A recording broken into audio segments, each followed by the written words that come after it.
Okay तो एक और बात मैंने आपको कहा था कि लिस्ट के अलावा बाकी जितनी भी डेटा टाइप्स हैं वो सारी क्या होती हैं, इम्यूटेबल होती हैं। तो डिक्शनरी भी हमारी क्या है, इम्यूटेबल है, नॉन चेंजेबल। हम अपनी मर्जी से इसको कोई वैल्यू असाइन करके चेंज नहीं कर सकते, ठीक है। अब कीज़ जो होती हैं ना, कीज़ में आपने हमेशा वो वैल्यूज़ रखनी होती हैं जो कि इम्यूटेबल हो। अब इम्यूटेबल वैल्यूज़ कौन सी होती हैं, स्ट्रिंग क्या है वो इम्यूटेबल थी, उसके बाद टपल क्या है वो इम्यूटेबल थी। मैं यहाँ पे 1 2 3 भी लिखूंगी ना तो ये भी इसकी की वैल्यू ही होगी। समटाइम्स हमारी कन्फ्यूजन के लिए क्वेश्चन ऐसे पूछे जाते हैं कि इधर रखा हुआ है तो इसमें कोई एरर, हमें लगता है कि इसमें कोई एरर है, इसमें कोई एरर नहीं है। हाँ, अगर मैं यहाँ पे इस तरह लिखूंगी ना तो इसमें एरर है, क्योंकि जो हमारी लिस्ट होती है वो क्या है, म्यूटेबल, चेंजेबल है। हमारी कीज़ हमेशा इम्यूटेबल होनी चाहिए। यूजुअली हम प्रेफर इसको करते हैं स्ट्रिंग वैल्यूज़ को, तो हम इसलिए स्ट्रिंग ही लिख लेते हैं, ठीक है। तो इस बात में आपने कंफ्यूज नहीं होना कभी।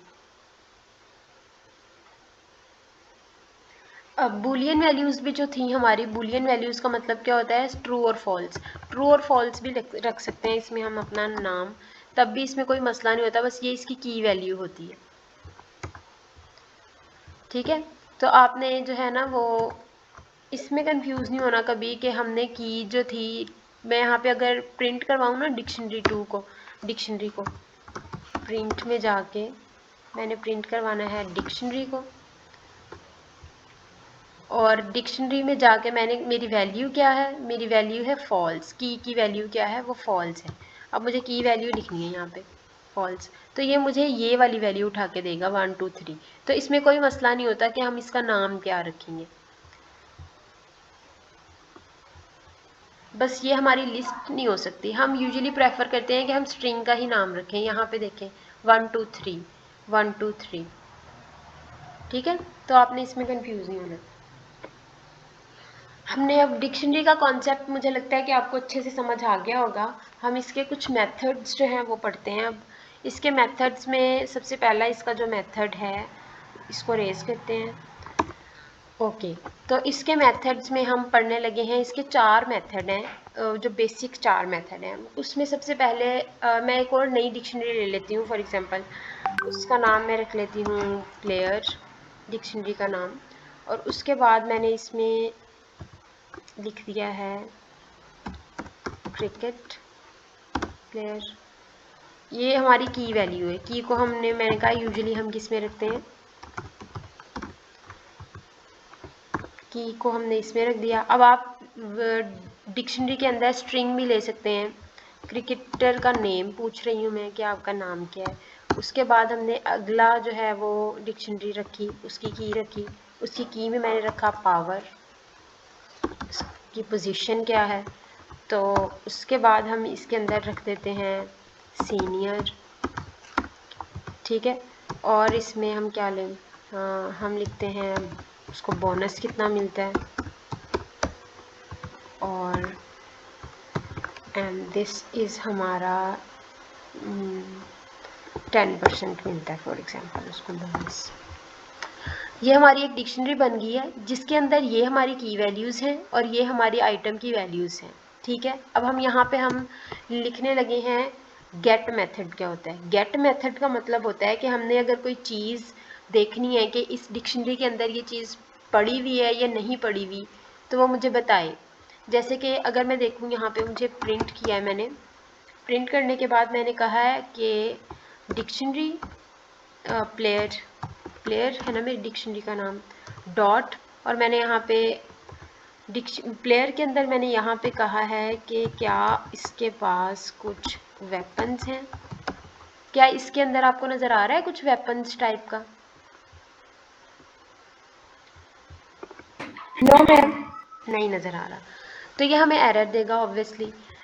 अब आप देखें मैं यहाँ पे एक और स्टेटमेंट या कुछ लाइन ऑफ कोड्स और लिख लेती हूँ। कुछ लाइन ऑफ कोड्स का मतलब ये होता है कि हमने अगर कोई प्रोग्राम में कहीं पे गलती कर दी है डिक्शनरीज को डिक्लेयर करते हुए, तो क्या अगला प्रोग्राम चलेगा या नहीं चलेगा। यहाँ पे मैं लिख लेती हूँ नेक्स्ट लाइंस, ठीक है। अब हमने ये देखना है कि मैंने यहाँ पे गलती से वेपन्स तो लिख दिया है लेकिन अगला प्रोग्राम चलना चाहिए, ये वाला यहाँ पे नहीं चल रहा, तो इट्स ओके।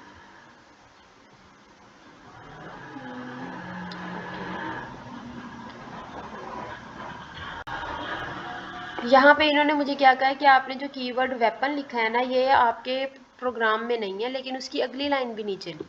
मैं इसी को अगर यहाँ पे लिखूँ इधर, तो यहाँ पे तो इसको चलना चाहिए, लेकिन ये मैंने गलती जहाँ पे की है उसके बाद वाला पूरा कोड, चाहे मैंने 100 लाइन ऑफ कोड्स लिखा हो, वो तो नहीं चल रहा। तो वो क्यों नहीं चल रहा? तो उसको रिजॉल्व करने के लिए हमारे पास एक जो है ना वो कीवर्ड होता है जिसको हम कहते हैं गेट कीवर्ड। तो गेट कीवर्ड से क्या होता है कि अगर हमारी ऊपर वाली लाइंस नहीं भी चल रही ना, अगर डिक्शनरी में कोई चीज़ नहीं अवेलेबल और हम वो लिख रहे हैं, तो वो वहाँ पे हमें ये बता दे कि नन। नन का मतलब होता है कि ये डिक्शनरी में नहीं है चीज़, तो आप जो है वो अगला कोड चला दें, ये वाली चीज़ जो है ये आपकी डिक्शनरी में नहीं मिली मुझे। तो हम यहाँ पे अगर ऐसे लिखें, मुझे कंफर्म नहीं है कि अगर मेरे पास वेपन पड़े हुए हैं या नहीं, तो मैंने सिर्फ गेट लिखा और उसके बाद मैंने अपना पूरा लाइन ऑफ कोड आगे वाली लाइन पे लिख दिया, दिस इज नेक्स्ट कोड। ठीक है, तो हम इसको एग्जीक्यूट करते हैं अब।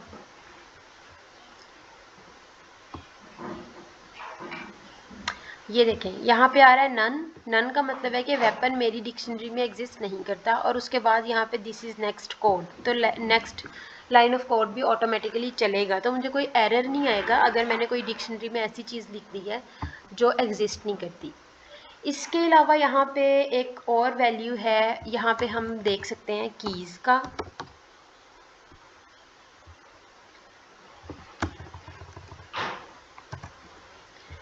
प्लेयर के अंदर जो जितनी भी कीज़ हैं, अगर मुझे उनकी लिस्ट चाहिए तो यहाँ पे एक मेथड होता है कीज़। तो कीज़ अगर मैं लिखूँगी तो ये मुझे कीज़ का नाम बता देगा, कीज़ का मेथड। ठीक है,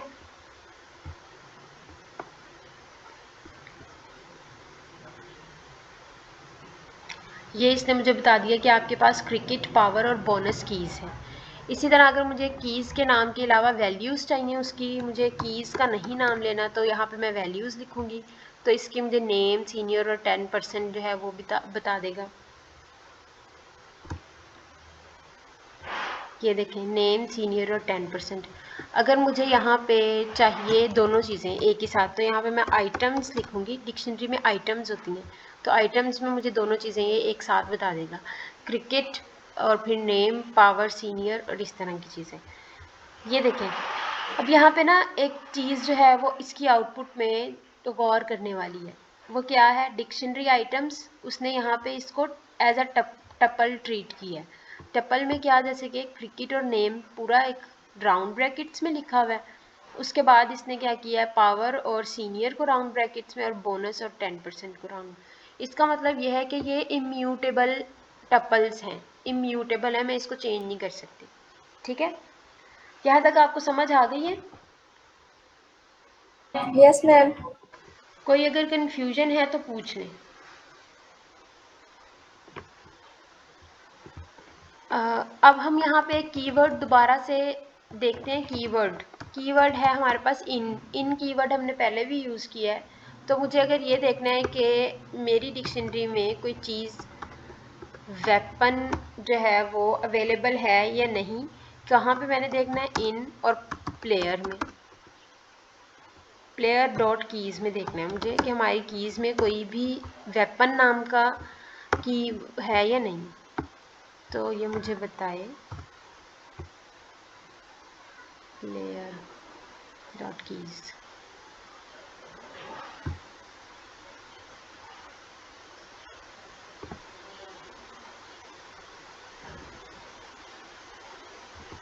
फॉल्स, कि हमारे पास वेपन नाम की कोई कीज़ नहीं है। अगर हमने आइटम्स में ऐसी कोई चीज़ देखनी हो तो हम यहाँ पे वैल्यूज़ में देखनी हो तो वैल्यूज़ लिखते हैं, और आइटम्स में देखनी हो तो हम आइटम्स लिखते हैं। तो इन कीवर्ड हम यूज़ करते हैं जब हम क्लियर नहीं होते कि हमारी डिक्शनरी में इस तरह के नाम की कोई चीज़ है या नहीं।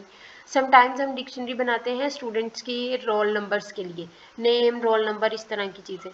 तो उसमें हमने कोई नाम देखना हो कि इस नाम का बच्चा इस डिक्शनरी में है या नहीं, तो हम 100 ऑफ लाइंस को कोड को नहीं पढ़ते, हम एंड पे जाके यहाँ पे उस बच्चे का नाम लिखते हैं, इन लिखते हैं, डिक्शनरी का नाम लिखते हैं और इसमें बता देते हैं कि आपने इसको चेक करना है आइटम्स में वो बच्चा है या नहीं। अगर वो होता है तो वो ट्रू कर देता है, अदरवाइज वो इसको फॉल्स लिख देता है। ठीक है, तो हमारा डिक्शनरी का जो चैप्टर है ना, ये जो डिक्शनरी है ये हमारा हो गया है क्लोज। अब हम आखिरी अपने अनऑर्डर्ड सीक्वेंस डिक्शनरी या अनऑर्डर्ड डाटा टाइप की तरफ जा रहे हैं, उसका नाम है सेट। ये बिल्कुल डिक्शनरीज की तरह होता है।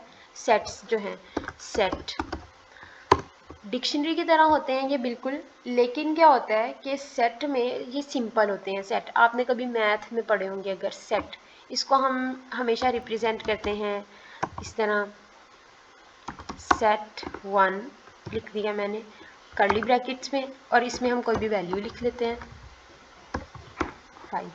अब इसमें आप देखिएगा एक जो है ना इंटरेस्टिंग सी चीज़, मैंने 5 2 दफ़ा लिखा है ना यहाँ पे, मैं इसको प्रिंट करवाऊंगी।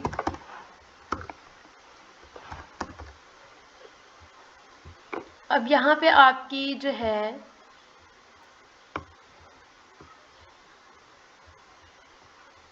ये देखें, इसकी आउटपुट में 5 सिर्फ एक दफ़ा आया है। ऐसा क्यों? तो सेट्स की जो डेफिनेशन है ना वो ये कहती है कि इसमें हमेशा आपने यूनिक वैल्यू रखनी है, कभी भी डाटा रिपीट नहीं होना चाहिए। अगर डाटा रिपीट भी हो रहा है ना तो ये आपको उस डाटा को रिपीट किए बगैर आउटपुट देता है। आप इसमें 3 दफ़ा लिख लें, चाहे 4 दफ़ा लिख लें, इसने आपको सिर्फ एक दफ़ा ही चीज़ें लिख के देनी है।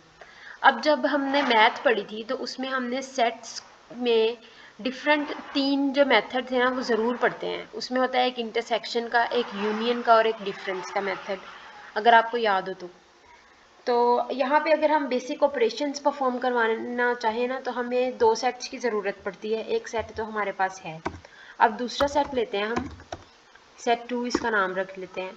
तो इसमें हम सबसे पहला ऑपरेशन परफॉर्म करवा रहे हैं इंटरसेक्शन का या फिर यूनियन का। तो उसमें क्या होता है, इंटरसेक्शन में क्या होता है कि आपके पास यूनियन का पहले परफॉर्म करवाते हैं। उसमें क्या होता है, सेट 1 और सेट 2 की जितनी भी चीज़ें होती हैं वो एक दूसरे के साथ मिला के रख देते हैं। जैसे कि यहाँ पे क्या है इसने यहाँ पे क्या लिखेगा, ये 1 2 3 4 5 फिर 9 7 और 8। ठीक है, जब हम इसका यूनियन लेते हैं, यहाँ पे मैं लिखती हूँ, प्रिंट करवाना है हमने क्या, सेट 1 का यूनियन डॉट लगा के लेते हैं, यूनियन करवाना है मैंने सेट 2 के साथ, तो इसको हमने ब्रैकेट के अंदर लिखना है। इसको प्रिंट करवाते हैं तो ये मुझे यहाँ पे वैल्यू देगा दोनों को मिला के, 1 2 3 4 5 9 7 8। ये देखें यहाँ पे मिल गई है वैल्यू, और इसने इसको सॉर्ट भी कर दिया, अपनी मर्जी से अरेंज कर दिया, 7 8 और 9 इसने लिख दिया। इसके अलावा अगर मुझे यहाँ पे इसका इंटरसेक्शन लेना है, इंटरसेक्शन का मतलब होता है कि ऐसी वैल्यूज़ जो दोनों में कॉमन हो। मैं यहाँ पे एक कॉमन वैल्यू लिख रही हूँ 9, इसमें भी कॉमन है और इसमें भी कॉमन है। तो यहाँ पे हम अगर इंटरसेक्शन ले रहे हैं सेट 1 का सेट 2 के साथ, तो यहाँ पे जो चीज़ें कॉमन होंगी वो यहाँ पे इसको प्रिंट करा देगा 9, इन दोनों में 9 कॉमन था। अगर मुझे यहाँ पे डिफरेंस लेना है, डिफरेंस का मतलब होता है दोनों में जो चीज़ें मुख्तलिफ हैं, तो वो कौन कौन सी आएंगी, तो वो 1 2 3 4 5 और फिर 7 और 8 आएगा।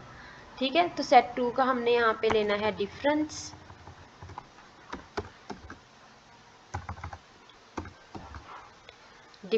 लेना है मुझे।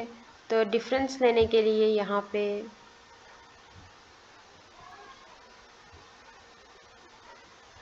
1 2 3 4 5, आप मुझे बता सकते, कोई आप दोनों में से मुझे बता सकते हैं कि इसका आंसर 1 2 3 4 5 क्यों आया, 9 ये 7 और 8 क्यों नहीं आया?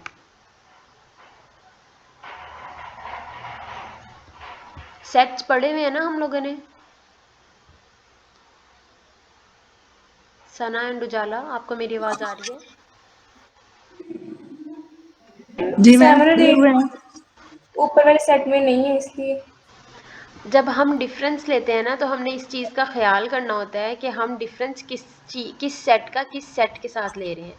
हम सेट 1 का डिफरेंस अगर सेट 2 के साथ ले रहे हैं ना तो ये सिर्फ वो वाली वैल्यूज़ लिखेगा जो वैल्यूज़ सेट 2 में नहीं है।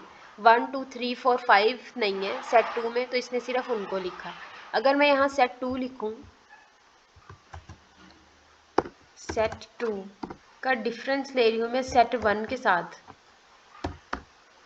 अब क्या करेगा ये कि सेट 2 में जो वैल्यूज़ वो वाली लिखेगा जो वैल्यूज़ जो है ना वो इसमें नहीं है। अब ये इसमें मुझे देगा 7 और 8 का आंसर। जी समझ आ गई है अब? Yes ma'am.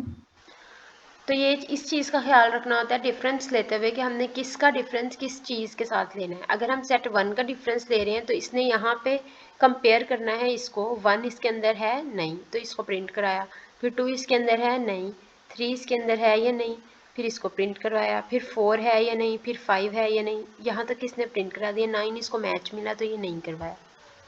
फिर जब सेट 2 ने सेट 1 का डिफरेंस लिया तब इसने देखा कि क्या इसमें 9 से मैच हो रहा है, यस। 7 इसके अंदर है नहीं, 8 इसके अंदर है नहीं, बस यहाँ तक ही ख़त्म हो गई वैल्यूज़ तो इसने इसको प्रिंट करवा दिया।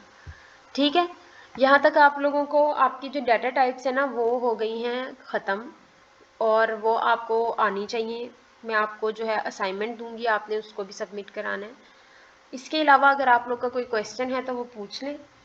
तो यहाँ तक हमारा जो है वो क्लियर हो गया सब।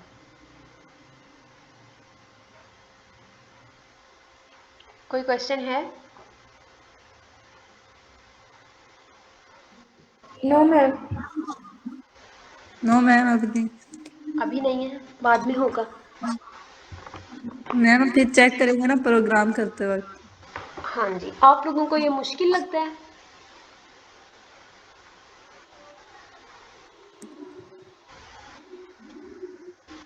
नो मैम, डिफिकल्ट नहीं आप है। लोगों ने जब ये जो आगे कंप्यूटर अगर लेके चलनी है तो फिर तो बहुत ही शर्मिंदा होना पड़ेगा स्टूडेंट्स को अगर उनको प्रोग्रामिंग नहीं आती है तो, क्योंकि अब तो लाइफ जो है वो है ही प्रोग्रामिंग बेस्ड, तो आप तो फिर सरवाइव नहीं कर सकेंगे।